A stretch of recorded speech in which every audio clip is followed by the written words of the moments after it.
Une centaine de lycéens et de lycéennes sont venus cet après-midi écouter Ombline, étudiante en aéronautique, et Marie, ingénieure fraîchement diplômée. Le but de la rencontre, briser ce plafond de verre qui empêche les jeunes filles, même brillantes, de se lancer dans des études scientifiques. Le manque de confiance serait le premier obstacle. Je pense qu'on hésite beaucoup et qu'on a peur par rapport au niveau de travail, au rythme de travail, et du coup on n'a pas forcément confiance en nous. Donc toi, tu n'as pas confiance en toi? Pas vraiment. Pas vraiment, non. Alors les garçons, ils doutent un peu moins. Ils doutent un peu moins parce que eux, ils se disent si je vais pas là-dedans, j'irai autre part et tant pis.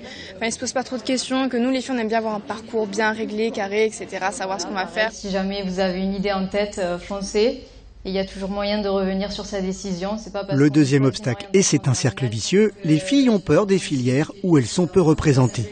Dans mon école, nous sommes à peine 15% de filles, donc, mais franchement, ça me dérange pas parce qu'il y a une entraide et on se sent pas isolé en fait, donc c'est pas un problème. Et puis c'est une école qu'on fait par passion, donc si vraiment on se sent bien dans notre cursus, on voit pas la différence. Troisième obstacle, le métier d'ingénieur difficile pour une femme serait même impossible pour une mère.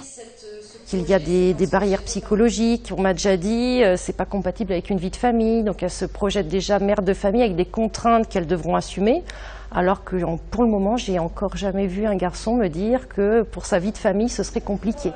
En France, 3 ingénieurs sur 4 sont des hommes, un chiffre qui cache d'énormes disparités, car si les filles sont aujourd'hui majoritaires en biologie, elles sont quasi absentes encore dans les travaux publics.